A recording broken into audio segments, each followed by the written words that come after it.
Okay, I guess it's time to get started. Hopefully a few more people will join us very soon. So we're going to be starting off today doing just a little quick warm-up, all right? So let's do some jumping jacks. Ready? Here we go. And begin.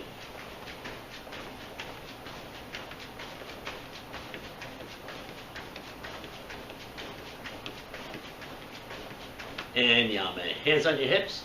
We're going to bend down all the way, go all the way around, start stretching out, all the way around, down on the other side, all the way around, and then back again, all the way.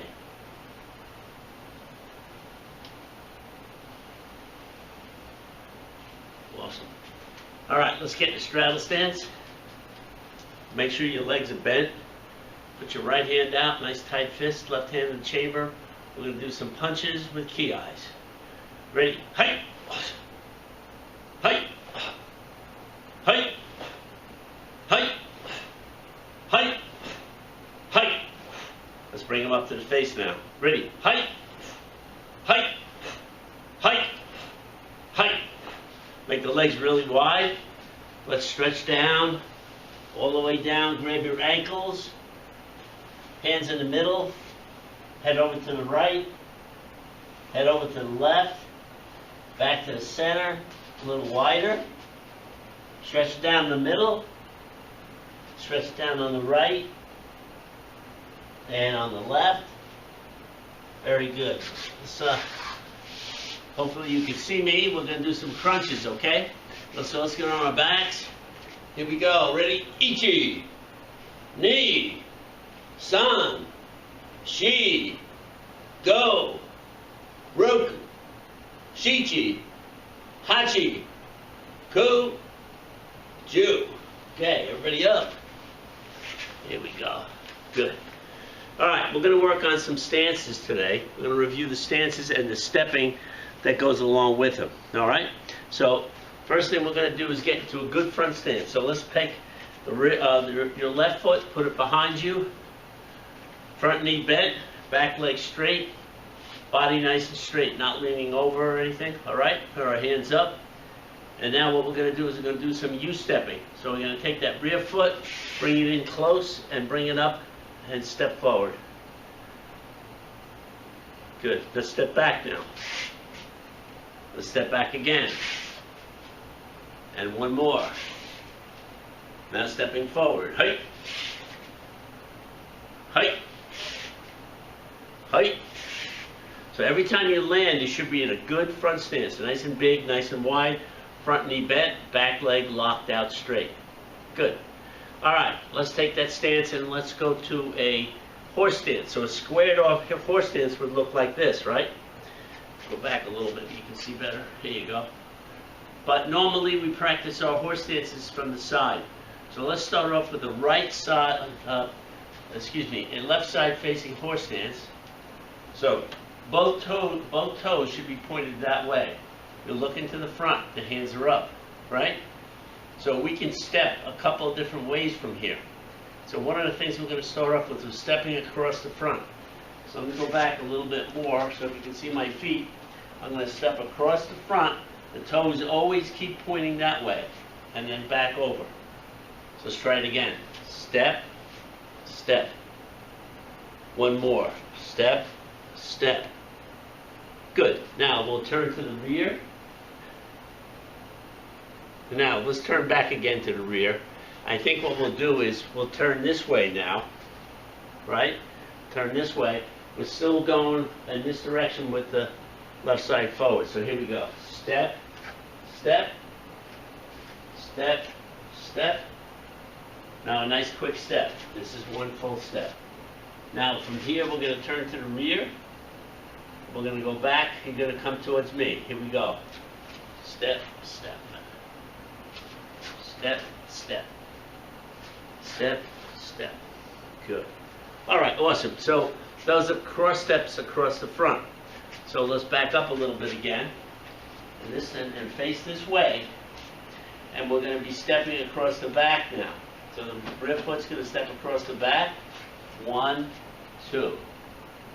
That's it. Good. Again. 1, 2. Now the whole thing. 1, 2. Good. Let's turn around, face this way. And here we go. Ready? Cross the back. 1, 2. 1, 2. Whole step now. Again. And turn to the front. Okay. So that's stepping from the horse stance. Now, normally we don't practice stepping from the straddle, but I want to go over the straddle stance with you. So a straddle stance is just a wide horse stance. So we're going to get really wide. Bend those knees, push those knees out. Get back a little more. Push those knees out. Keep your back nice and straight. People tend to get like this from the, and I'll show you from the side, and they kind of lean over. I want you to keep the back nice and straight with these. All right? So this is a squared off straddle stance. And now let's do a side-facing straddle stance. So we're going to be real wide again, and we're going to look at the direction. So you're going to be looking towards me. I'm looking towards you, right? If I wanted to turn to the rear from here, all I need to do is move my hands and my head, and I'm facing the other direction. And I turn to the rear again, and I turn back to the front. Okay? Let's try it on the other side. So it's a side-facing straddle. Knees are bent, back is straight, hands are up. Good. From here, if we turn to the rear, we bring our hands and move our hands and our head only. Turn to the rear again. Now, sometimes we use that straddle stance on an angle. We call it a 45 straddle stance because it's a 45-degree angle. So it's going to look like this. So I'm not straight and I'm not sideways, I'm in between, right? And my hands are up. Now, the reason that we like to use that stance is that a 45 stance gives us some advantages. If I had, let me do this. Let me move this bag a little closer so you can see. So let's pretend that this bag is my opponent, right? If I'm in a side-facing horse stance or straddle stance, right? If I'm like this, I can't really reach that person with my rear hand, can I? And I really can't reach them with my front foot that easily. I can, but unless I'm really close, it's a little bit harder. But watch, if I just turn my body on the 45, now I can reach with the rear hand. And if I was straight, I would be kind of open, right? My targets are all open. I don't want that. I want to be on the angle so that I can reach my targets with both hands and my rear foot, right? And at the same time, I'm protected. So that's why we use the stances on a 45-degree angle like this, all right? Let me move this back out of the way a little bit. Okay. So let me see anything else I have here on that. Okay, so let's go through a couple strikes today. Let's review our back fist strike. One of the things I see in class sometimes is that when people are doing this strike, they're not using their body. They're trying to do the whole strike with just their arm, right? So we're going to take the hand that's closest to the target, right?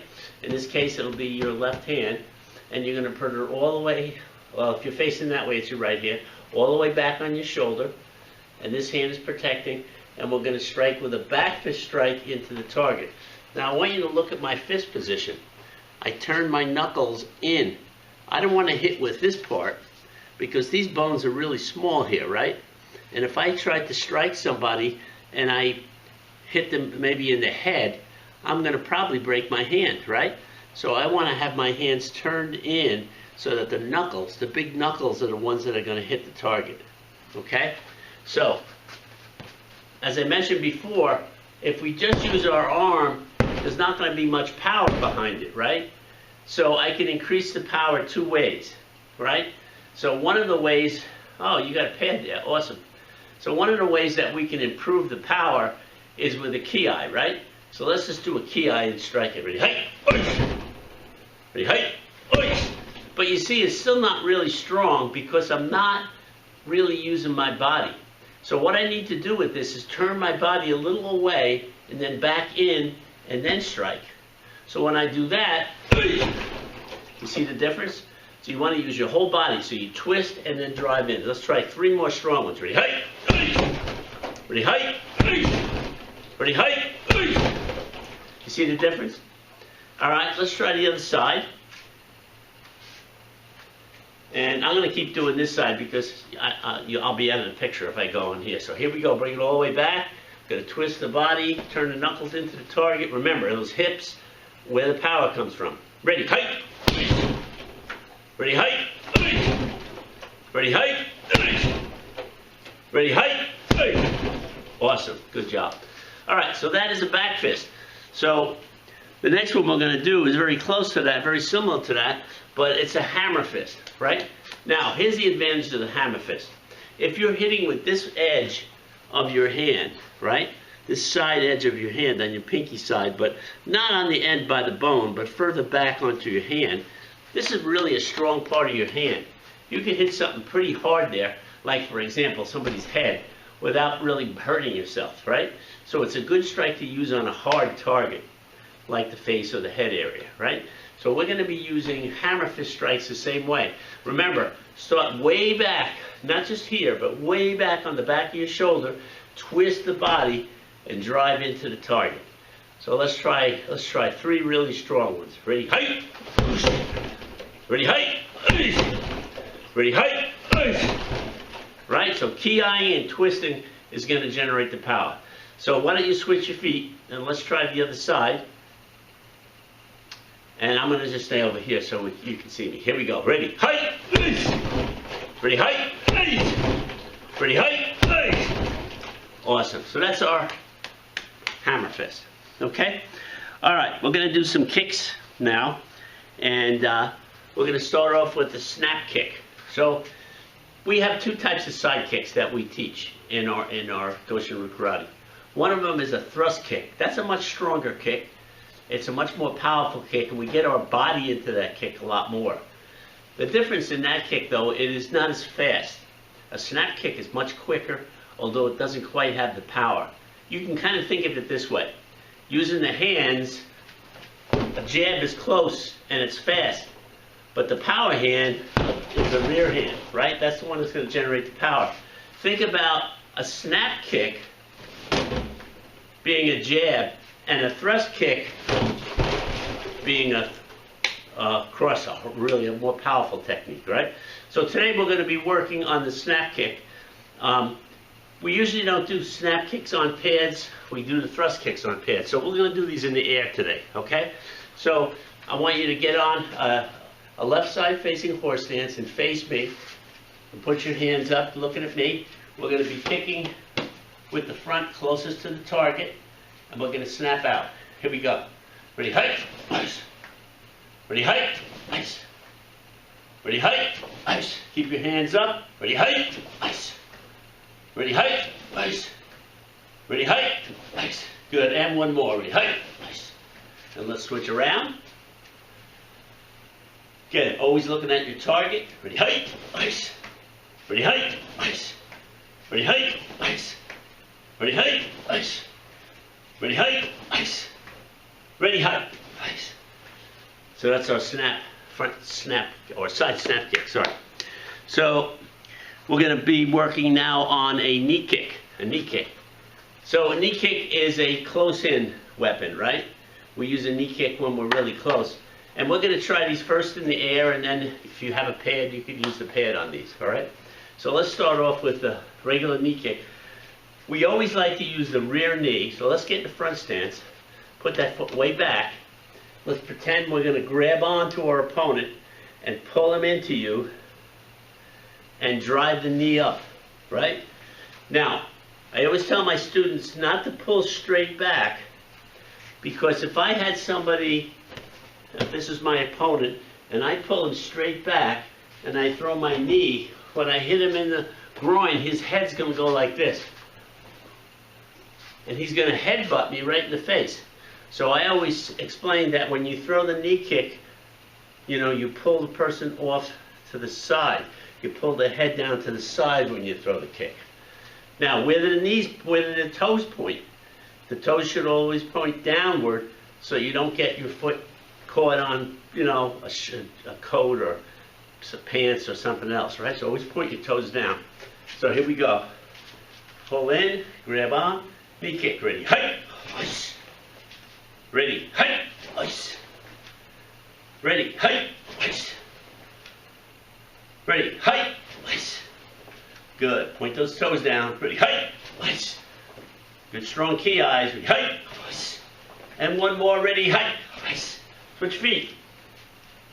Okay, let's pull them in now. We're going to pull down to this side now. Ready, height, ice. Ready, height, ice. Ready, height, ice. Pull up, point those toes down. Ready, height, ice. Bring that knee up really high. Ready, height, ice. Let's try a couple on the pad, or if you have a pad or a pillow at home. Okay, here we go. Ready, height, ice. Ready, height, ice. Now it's not going to work good if you're way back here. You've got to be really close. Right? Ready, height, ice. Ready, height, ice. Let's switch our feet. Try the other side. Ready, height, ice. Ready, height, ice. Ready, height, ice. And ready, height, ice. Good, very good. Okay, so those are the kicks we're going to work on today. We're going to go over a self-defense technique. Now, I don't have a partner here today to train with, and we are trying to keep some social distancing, and Sensei Melissa had to work today. She wasn't able to come down. I wasn't able to get anybody else to help me. So we're going to do our self-defense today as if we had a partner. So we're going to do it with an imaginary partner, okay? And I think you can learn like that. You can visualize.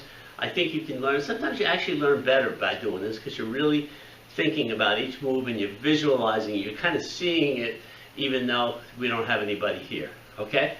So I'm going to do this in a couple of different directions, but I'll start off going sideways. I'm going to pretend that someone is coming up and grabbing us in a front bear hug, right? Front bear hug. They're coming in, and now what's the danger in that move? Well, they could pick us up and dump us down onto the ground, right? If that happened on the street, could you imagine somebody driving your head into the macadam or the concrete? It would be really, really, really dangerous, really, really hurt you. In fact, I tell my students this, and a lot of times they don't think about this, but there's an old saying in martial arts or in self-defense that the ground hits much harder than you do, right? So the ground, you know, if you get banged into the ground, it's going to be a lot more damaging than somebody punching you or hitting you or kneeing you or something, right? So the ground's really strong. So if somebody comes up like this, bam, they pick you up and they want to toss you down into the ground, it's not a good thing. So you need to be able to defend quickly. So one of the things we're going to do, I'll get back over here again. One of the things we're going to do, pretend somebody goes to grab me. Immediately, I want to step back with either foot, way back, right? Let's do that again. Step really way back, way back. And here's the reason for it. I want my, what's called the center of gravity, away from him.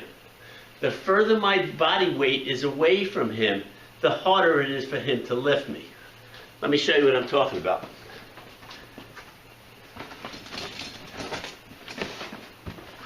Okay. So, and I've done this in class with some of my students sometimes. If I go to lift this bag up and I hold this bag close to me, it's really easy. But way out here, it's a lot harder. Now this isn't real heavy, I can do it. But I'll bet if most of you were here and I asked you to hold it out like this, you wouldn't be able to do it. If I asked you to hold it like this, it would be pretty easy, right? And the reason for that is that the further away the weight is, the more difficult it is to lift. So again, think about this. The guy grabs you. If my weight is close to him, it's easy for him to pick you up and throw you. But if he grabs you and you pull back, your center of gravity moves away from him. It becomes more difficult for him to lift you up. So let's get back in position, and let's pretend we get grabbed, and immediately we're going to step back. Now, I want you to grab onto the person's waist for balance. And it doesn't matter whether the person is grabbing you over the arms or under the arms, the defense is the same. So they grab, we step back. We grab back on for balance, and now we're going to use our strong knee kicks. Because remember, we're still pretty close to the guy, right? So we're going to drive those knees in. Ready? Hey! Again, hey! Again, hey! And then we're going to push them off and go to on guard. So it's going to be 3 strong knee kicks, push off, hands up, on guard. So let's try it again. Here we go. Person attacks, step back, grab on, knee kick 1, hey! Knee kick 2, hey! Knee kick 3, hey! Push off, on guard. Okay? So it's pretty simple, and it doesn't matter, like I said, it doesn't matter whether the person's grabbing you over the arms or under the arms. The defense is still the same. Now, there are other things we can do from here. In fact, in all the defenses that we have, there are more than one way to do it, right? I try to teach techniques that are simple and effective, because when we get attacked, what happens in a real situation, if somebody's trying to hurt you, we get nervous, we get scared, we get goes into our bloodstream. It's called adrenaline. It makes our heart beat faster, and it makes our lose some of our fine motor coordination with our hands. It makes us get what's called tunnel vision, so that we can't see from the outside, we see in close. It even affects our hearing in some cases. So what we want to try to do as much as possible is to do techniques that are simple, ones that can be easy and they can work, right? So that's important, all right? So I want to talk about a couple of things. We have changed our life skills training starting next week. So this week it's going to be 4 o'clock tomorrow, right? 4 o'clock tomorrow, our leadership and life skills training, and that will be live on Zoom. But next week we're going to be still on Tuesday and Thursday, but it's going to be at 5 o'clock instead of 4.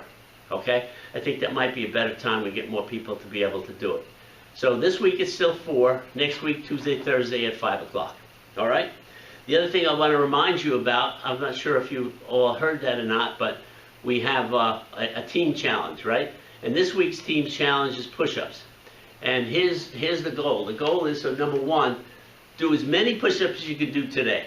Squeeze out as many. It doesn't matter if it's 3, or if it's 5, if it's 10. Squeeze out as many good push-ups as you can do. Okay? Then what I want you to do is to count them so you know how many you did. So let's just say you could do 8 good push-ups today, right? Really good ones. Well, what I want you to do for the next week is every day, 3 times during the day, you pick your times, it doesn't matter. You're going to try to do as many push-ups as you can, trying to beat that number 8, right? And then the next day, let's say you did 9. The next day, you're going to try to do 3 times during the day. You're going to try to get 9 out. Now, some days you're not going to do that. You might even go backwards. You might even 3 days from now go 7. That's okay. Just keep every day, do it 3 times, try to get as many good push-ups as you can, and then what we'll do is to let us know at the end of that time. Now, if you can, and if mom and dad are on Facebook, if you want to put a post up saying, yeah, I started with 8 and I'm up to 11, you can do that. We'll have had a pretty good idea what you did. But the main thing is that you do it for yourself, and that you try to improve your technique and your strength, and at the same time you're getting some exercise, because we're all trapped in our houses now, right? And we need to move, we need to do some exercise, we need to do some other things. So it would be really great if we could do that. Another thing that I'm doing today, I'm trying today, is because I'm recording these sessions, and I've been recording them with Zoom. The problem is that a lot of times especially if there's a lot of people on the screen, I'm kind of little, and when it shows up on the video, it shows me up as like a little corner, and I think some of the people who don't see it live are going to miss out on some of it, because I'm going to be squeezed up into a little corner someplace. So I'm using another camera to film these sessions. So they'll all be up online. So if you would like to do this same session again, you know, later in the week on Saturday or Sunday or whenever to get some exercise and to review this stuff, you can just go online to do it, right? So it'll be pretty easy for you to do it at that point. So they're going to be filmed separately from Zoom, and hopefully it'll work out better. I'm trying out another camera I haven't used in a long time, and I'm hoping it's going to work good. All right? So for our Karate Kid beginners, this is the end of our class. Come to attention and to bow, and I'll see everybody next time. And in the intermediates, I see some of you guys are on here. I am going to. I think I'm just going to let this run and keep everybody on here. All right.